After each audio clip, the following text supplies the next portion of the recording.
Assalamualaikum warahmatullahi wabarakatuh.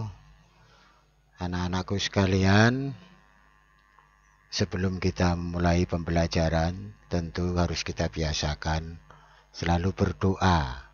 Setiap kita akan mengawali segala sesuatu, kita harus berdoa terlebih dahulu. Agar apa yang hendak kita kerjakan itu bisa artinya itu lancar sesuai dengan keinginan kita. Oke, anak-anakku sekalian, untuk pembelajaran prakarya kali ini kita bahas tentang teknologi informasi dan komunikasi. Namun demikian, untuk pembelajaran yang bersifat daring ini artinya itu tidak seperti halnya kalau kita itu tuh belajar dengan model tatap muka.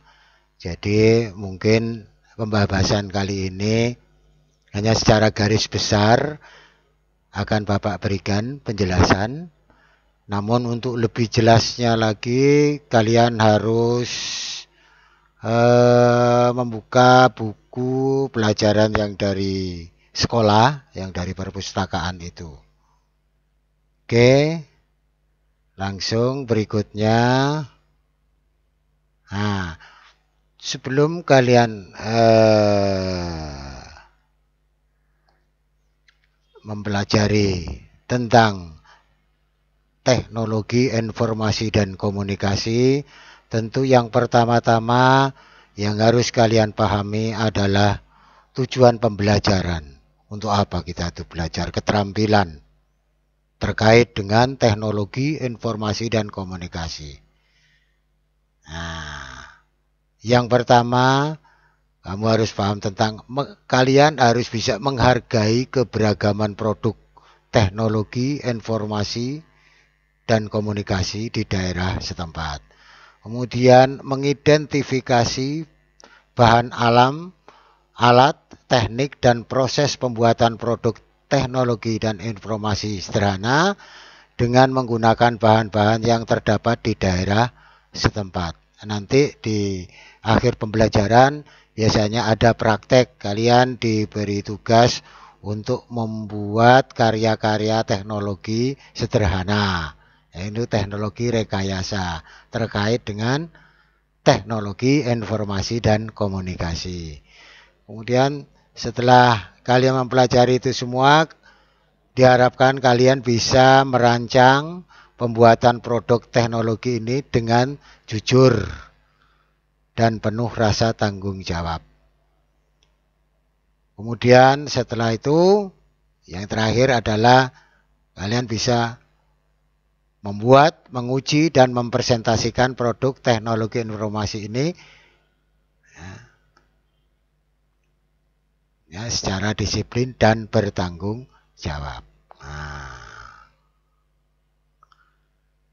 Namun sebelum itu bisa kalian lakukan, tentu yang harus kita pelajari atau kita bahas adalah perkembangan teknologi dari masa ke masa. Ini adalah sejarah teknologi informasi dan komunikasi.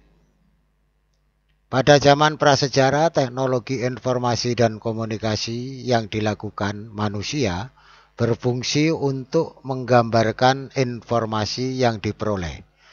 Mereka menggambarkannya di dinding gua, bagaimana dia berburu binatang, buruhannya, dan benda-benda yang ada di sekitarnya. Komunikasi manusia pada zaman ini berupa suara, dengusan, dan menggunakan isyarat tangan. Pada zaman ini. Kemudian perkembangan sistem informasi tersaji dalam periode-periode berikut ini. Anak-anakku sekalian, Bapak tidak bisa memberikan secara penjelasan secara rinci. Cuman ini singkat-singkat saja. Nanti kalian bisa mempelajari di buku kalian. Ini secara globalnya saja, secara garis besar saja. Perkembangan sistem informasi tersaji dalam periode-periode berikut ini. 1.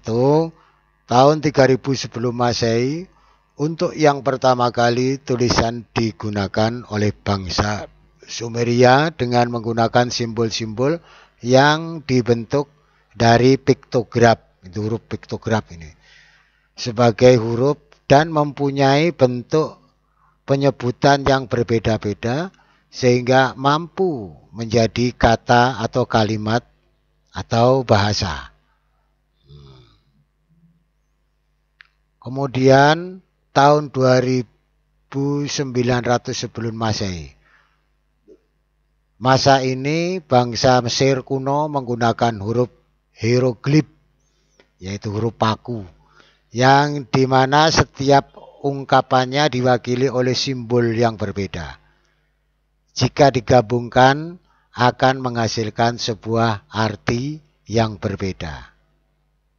Kemudian media pengantar komunikasi. A. Media komunikasi kuno. Media komunikasi kuno. Jadi orang-orang zaman dahulu untuk menginformasikan sesuatu terhadap orang lain atau sekelompok orang, dia pasti akan menggunakan berbagai macam media atau alat yang digunakan. Contohnya seperti kentongan. Alat ini sudah ada sejak zaman kerajaan Demak, Surakarta, Goa, Talu, dan Yogyakarta. Kentongan berfungsi untuk memberi informasi kepada masyarakat bahwa telah atau akan terjadi sesuatu. Tanda atau kode yang digunakan berbeda-beda. Ada juga kentongan yang berukuran besar yang biasanya disebut beduk. Itu beduk itu terbuat dari kulit. Besar biasanya untuk zaman sekarang itu di masjid-masjid itu, ya kan. Kemudian berikutnya ada daun lontar. Pada zaman yang sedikit lebih maju, manusia sudah mulai memakai bahasa tulisan sebagai media komunikasi. Dan kegiatan surat menyurat di Indonesia sudah mulai ada. Media yang digunakan untuk menulis adalah daun lontar pada zaman dahulu, itu daun lontar. Selain itu ada juga yang menggunakan kayu, bambu, tulang binatang, rotan, dan lempengan batu yang dikenal dengan nama prasasti. Kemudian lonceng. Lonceng ini adalah peralatan sederhana yang digunakan untuk menciptakan bunyi. Bentuk lonceng biasanya menyerupai sebuah tabung dengan salah satu sisi yang terbuka dan menggema saat dipukul. Alat untuk memukul dapat berupa kayu atau besi. Lonceng umumnya terbuat dari logam. Biasanya dipergunakan untuk menginformasikan waktu biasanya atau jam biasanya. Kalau dipukul 2 kali berarti jam 2. Kalau dipukul 5 kali berarti jam 5. Begitu seterusnya. Itu secara sederhana itu alat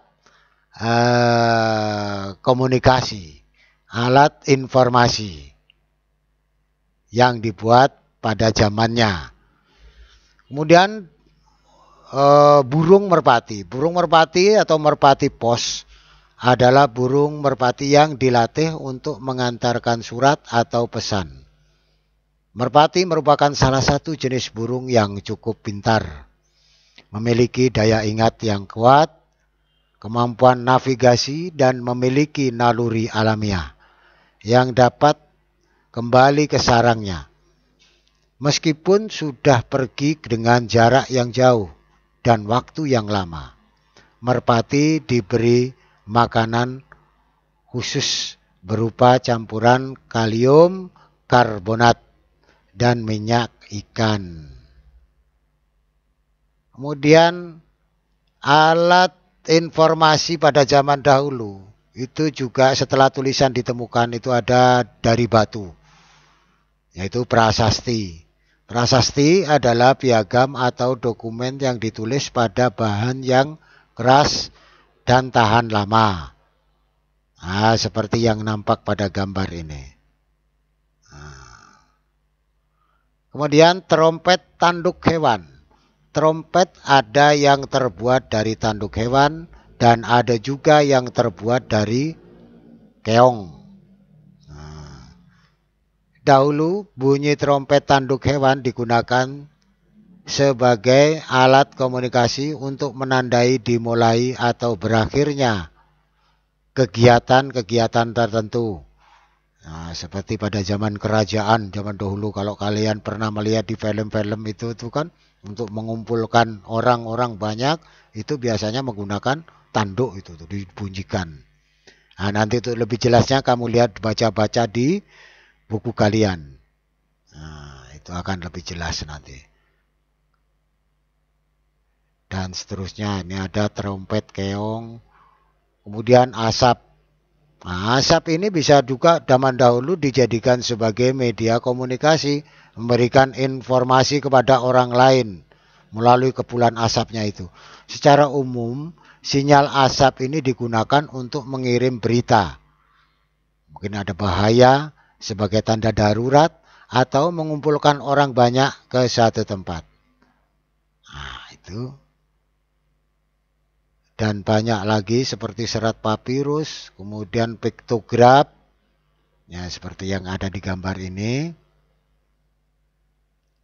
Kemudian kalau kita seiring dengan perjalanan waktu dan sampai sekarang sudah mulai zaman modern, maka muncul media komunikasi modern. Media komunikasi modern itu sudah yang jelas kalian sudah tahu semua itu, yaitu misalnya surat kabar, radio, televisi, faksimiil, telepon, handphone, handy talkie, komputer atau laptop dan lain sebagainya. Nah, oke, anak-anakku sekalian, secara singkat penjelasan tentang perkembangan teknologi mulai zaman prasejarah sampai zaman modern. Semua itu berkembang karena kebutuhan manusia.